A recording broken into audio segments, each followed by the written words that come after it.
daughters, because their weddings make such a ruinous expense, but they want sons, so that at death they may have honorable exit from the world, and there is no honor equal to the honor of having one's pyre lighted by one's son. The father who dies sonless is in a grievous situation indeed, and is pitied. Life being uncertain, the Hindoo marries while he is still a boy, in the hope that he will have a son ready when the day of his need shall come. But if he have no son, he will adopt one.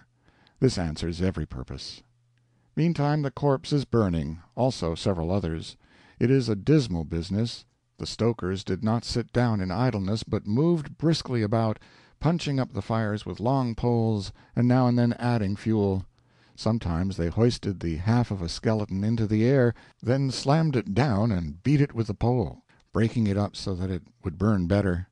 They hoisted skulls up in the same way, and banged and battered them. The sight was hard to bear. It would have been harder if the mourners had stayed to witness it. I had but a moderate desire to see a cremation, so it was soon satisfied. For sanitary reasons it would be well if cremation were universal, but this form is revolting, and not to be recommended. The fire used is sacred, of course, for there is money in it. Ordinary fire is forbidden; there is no money in it. I was told that this sacred fire is all furnished by one person, and that he has a monopoly of it and charges a good price for it. Sometimes a rich mourner pays 1,000 rupees for it. To get to Paradise from India is an expensive thing. Every detail connected with the matter costs something, and helps to fatten a priest. I suppose it is quite safe to conclude that that firebug is in holy orders. Close to the cremation ground stand a few time-worn stones which are remembrances of the suttee. Each has a rough carving upon it, representing a man and a woman standing or walking hand in hand, and marks the spot where a widow went to her death by fire in the days when the suttee flourished. Mr. Parker said that widows would burn themselves now, if the government would allow it. The family that can point to one of these little memorials and say, "She who burned herself there was an ancestress of ours," is envied. It is a curious people. With them all life seems to be sacred except human life. Even the life of vermin is sacred, and must not be taken. The good Jain wipes off a seat before using it, lest he cause the death of some valueless insect by sitting down on it. It grieves him to have to drink water, because the provisions in his stomach may not agree with the microbes. Yet India invented thuggery and the suttee. India is a hard country to understand. We went to the temple of the thug goddess Bhoani, or Kali, or Durga. She has these names and others. She is the only god to whom living sacrifices are made. Goats are sacrificed to her. Monkeys would be cheaper. There are plenty of them about the place. Being sacred, they make themselves very free, and scramble around wherever they please. The temple and its porch are beautifully carved, but this is not the case with the idol. Bhoani is not pleasant to look at.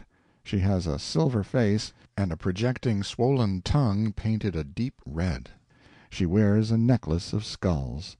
In fact, none of the idols in Benares are handsome or attractive, and what a swarm of them there is! The town is a vast museum of idols, and all of them crude, misshapen, and ugly. They flock through one's dreams at night, a wild mob of nightmares. When you get tired of them in the temples and take a trip on the river, you find idol giants, flashily painted, stretched out side by side on the shore. And apparently wherever there is room for one more lingam, a lingam is there. If Vishnu had foreseen what his town was going to be, he would have called it Idolville or Lingamburg. The most conspicuous feature of Benares is the pair of slender white minarets which tower like masts from the great mosque of Aurangzeb. They seem to be always in sight from everywhere, those airy, graceful, inspiring things. But masts is not the right word, for masts have a perceptible taper, while these minarets have not. They are 142 feet high, and only 8½ feet in diameter at the base, and 7½ at the summit, scarcely any taper at all. These are the proportions of a candle, and fair and fairy-like candles these are. will be anyway, some day, when the Christians inherit them and top them with the electric light. There is a great view from up there, a wonderful view. A large gray monkey was part of it and damaged it. A monkey has no judgment. This one was skipping about the upper great heights of the mosque, skipping across empty yawning intervals which were almost too wide for him, and which he only just barely cleared each time by the skin of his teeth. He got me so nervous that I couldn't look at the view. I couldn't look at anything but him. Every time he went sailing over one of those abysses, my breath stood still, and when he grabbed for the perch he was going for, I grabbed too in sympathy. And he was perfectly indifferent, perfectly unconcerned, and I did all the panting myself.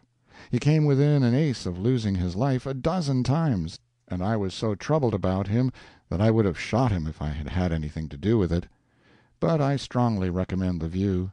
There is more monkey than view, and there is always going to be more monkey while that idiot survives. But what view you get is superb. All Benares, the river, and the region round about are spread before you.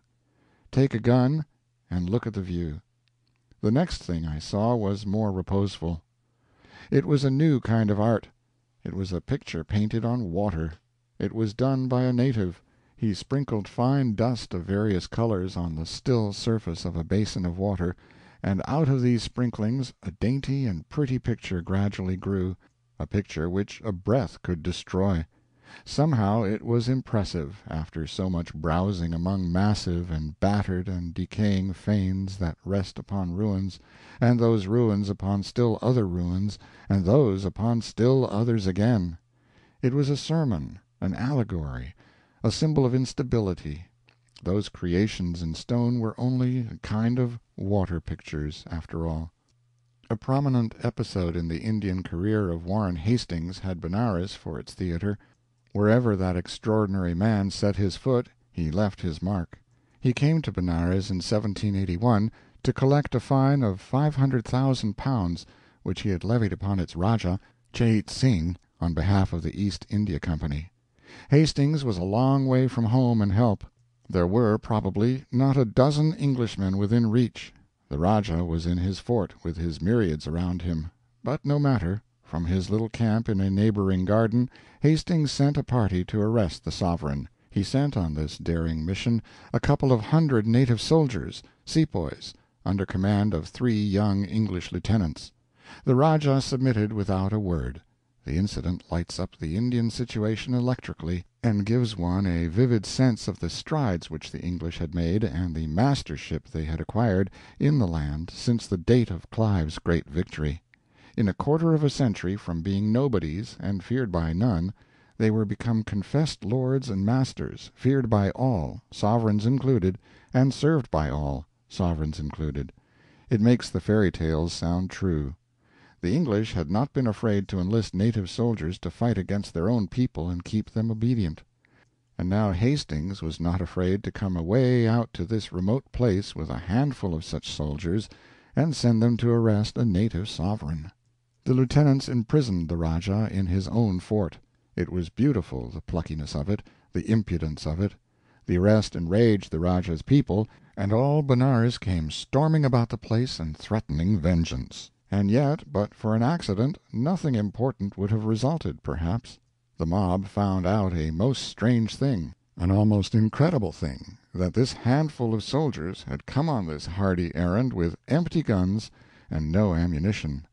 This has been attributed to thoughtlessness, but it could hardly have been that, for in such large emergencies as this, intelligent people do think.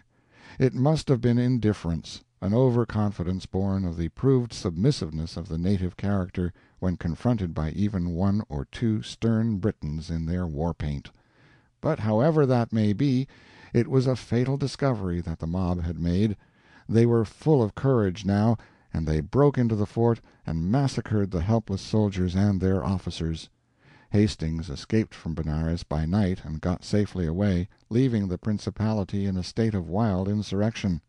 But he was back again within the month, and quieted it down in his prompt and virile way, and took the Rajah's throne away from him and gave it to another man. He was a capable kind of person, was Warren Hastings. This was the